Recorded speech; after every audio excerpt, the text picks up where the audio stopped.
Saudara-saudari. Pagi ini kita bersama-sama belajar kitab Roma. Kita melihat bahwa ketika Abraham sudah sangat lanjut usia, Tuhan berkata, "Angkatlah kepalamu dan pandanglah ke langit. Hitunglah bintang-bintang di langit. Lihat apakah engkau dapat menghitungnya semua." Pada waktu itu, Abraham percaya kepada Tuhan. Maka Tuhan menganggap dia sebagai orang benar, walaupun usianya sudah sangat tua. Tetapi dia percaya akan perkataan Tuhan ini. Percaya akan janji Tuhan kepadanya. Percaya bahwa keturunannya pasti akan banyak seperti bintang-bintang di langit. Pada akhirnya, Abraham benar-benar menjadi bapa banyak bangsa. setelah lewat 400 tahun, keturunannya benar-benar seperti bintang di langit. Dan pasti di tepi laut. Mengapa Abraham mendapatkan begitu banyak keturunan? Yaitu karena satu hal, iman.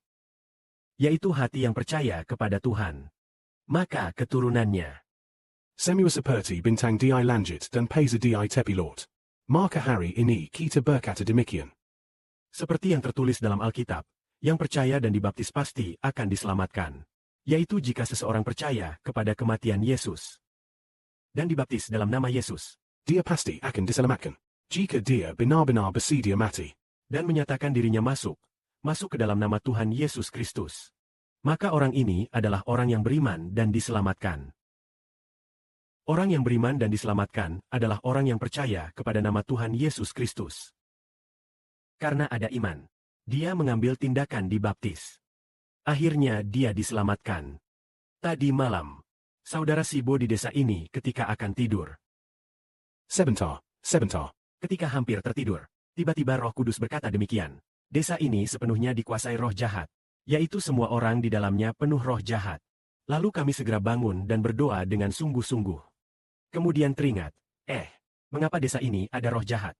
Padahal rencana awal kami datang ke sini untuk lebih tenang. Tentu mereka juga ramah. Tetapi ternyata ada gangguan. Apa sebabnya?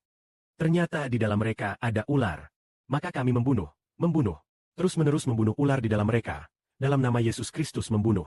Apakah hanya orang-orang di desa ini? Roh jahat ini menangkap semua bangsa dan suku.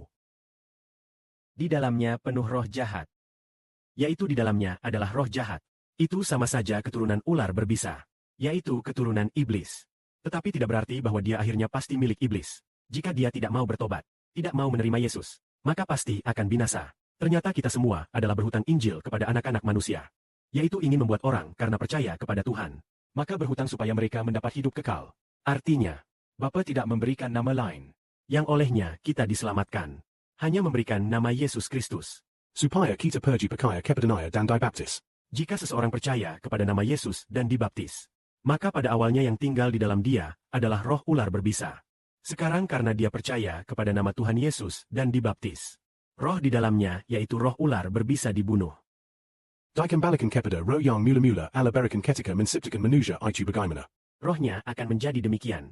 Dan roh Allah serta roh Tuhan juga pasti dicurahkan ke dalamnya untuk menjaganya. Maka orang ini, mulai dari saat itu, dia tidak lagi melakukan dosa. Tidak lagi melakukan dosa. Kita melihat, misalnya seseorang kelihatannya sangat polos, sangat sederhana. Orangnya baik, tetapi dia terus-menerus merokok. Lalu, pulang ke rumah dia menyembah berhala. Lalu, kemudian secara diam-diam dia membenci istrinya. Kelihatannya di permukaan sangat jujur. Orangnya baik, tapi sesungguhnya ya memang orangnya baik. Juga terasa sangat kasihan. Tetapi roh jahat mengikat dia. Membuat dia melakukan perbuatan dosa.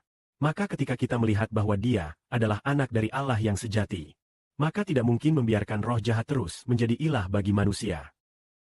Tidak mungkin membiarkan setan atau ilah lain menjadi ilah bagi manusia. Ketika kita melihat bahwa dia adalah anak Allah yang sejati, kita harus, dalam nama Tuhan Kristus, memberikan baptisan bagi mereka. Membuat mereka berada di dalam nama Tuhan Kristus. Membuat mereka menjadi anak-anak dari Allah yang sejati. Keturunan dari Allah yang sejati. Sehingga mulai sekarang di dalam diri mereka tidak lagi ada ilah lain. Melainkan ada Allah yang sejati. Roh Kudus dari Allah Yehova juga akan tinggal di sini. Juga akan ada roh Tuhan Yesus Kristus di dalamnya. Kemuliaan dikembalikan kepada Bapa untuk memasak.